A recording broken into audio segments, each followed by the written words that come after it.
Welcome back. You're watching Morning Live. Thank you very much for staying with us now. The 2016 theme, hashtag Street Life, highlights how every member of our society has a street that they can call home within our eclectic hub of a city, a space where you can all come together and feel connected. This theme will include references to people of all vocations and passions, including firefighters, street sweepers, municipal workers, school children, business people, sports and other leisure activities, nightlife and, of course, party-goers included. It's a true representation of the mother city's diversity. Now, joining me from our Cape Town studios is Craig Lambeau, who's the Cape Town Carnival trustee member. Craig, thank you very much for joining me this morning. Thank you for inviting me. Let's talk about this Cape Town Carnival, because anybody who's ever been to this carnival can tell you that it really is a true embodiment of the spirit of Cape Town. People, families in their droves come to this carnival every year. Well, Cape Town Carnival is essentially a celebration. It's a celebration of what can best be described as Cape Townness. It's about our diversity, it's about our history, and of course about our bright future, all rolled up into the celebration that welcomes every facet and every element of Cape Town to participate.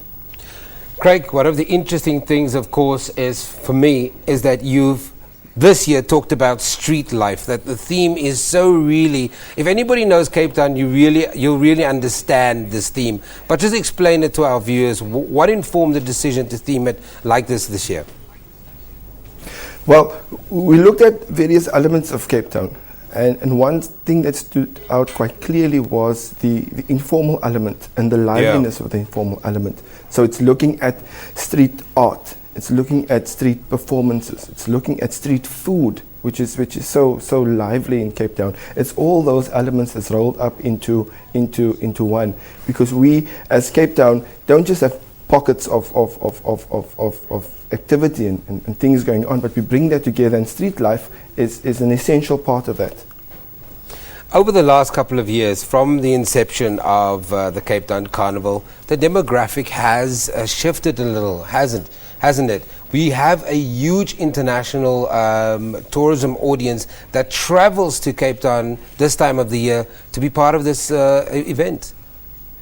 Yes, definitely. And for a carnival that's only 7 years old, we've built up a very good footprint where we've been able to rope in a core group of participants and spectators from Cape Town and from the Western Cape, but we're also starting to attract international participants and international spectators to the carnival. So we've really done quite a lot despite being such a young carnival. But if you've been there, you can understand why the vibrancy and just how welcoming it is to be part and parade in the carnival and to watch the carnival from the sidelines even. It really does make for an interesting and exciting event. Describe the fan walk for me, this 2 kilometer long fan walk. Well, the fan walk itself is the usual fan walk that we use for events at the Cape Town Stadium, but the logistics around the actual event is not only isolated to the fan walk. Or it's not only isolated to those parading on the fan walk. We'll close the roads from about 3 o'clock, and from there on there will be photo booths, there will be celebrities walking around, there will be mini cricket in the streets, there will be the minions from the animation movie walking around interacting with various spectators. So it's really worthwhile coming earlier and to participate in the actual fan walk before the procession and the parade actually moves down. So it's not just about the parade in the fan walk, but it's how spectators can interact with the fan walk as well as being part of the Cape Town Carnival. How has the carnival, Craig, helped and developed the image of Cape Town as a city, not only locally but internationally as well?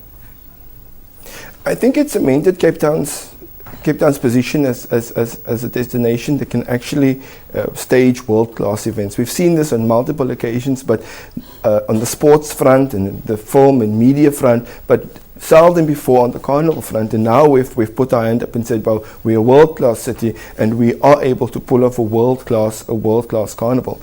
But more so than the international communities, we've also shown our communities within Cape Town that we can work together. We come from different backgrounds, we're very diverse, but that's not a weakness. That's a strength, and it's worth celebrating and working together towards building this name of Cape Town. Let's throw out a couple of numbers here quickly, and I want just to ask you, just to maybe share, if you can, some of the numbers in terms of the monies that you generate on the day, the amount of numbers of people that come into the city of Cape Town. Throw some numbers at me quickly. So in terms of revenue generation, Cape Town Carnival is an absolutely free event. It's free to participate, it's free to spectate. So our aim is not to generate income, our aim is to generate excitement about Cape Town and being part of Cape Town. So revenue generation has never been our primary aim. We have some auxiliary revenue generation activities that take place to the remainder of the year, but on Carnival Day itself, the aim is just to celebrate and to enjoy each other's company.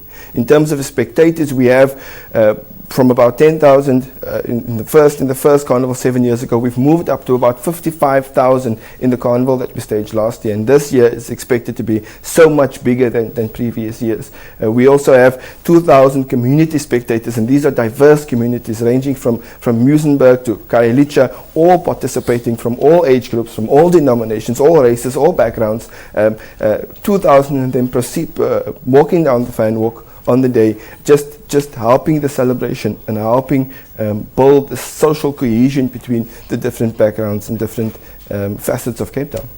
Craig, we're going to leave it there, but thank you very much for joining us from our Cape Town studio. It's Craig Limbaugh, who's the Cape Town Carnival trustee member. Some interesting numbers. Can you imagine? At the beginning it was 10,000, and now they're up to 55,000 people that attend the Cape Town Carnival event that's set to happen in Cape Town. We take an ad break. We'll be back after that.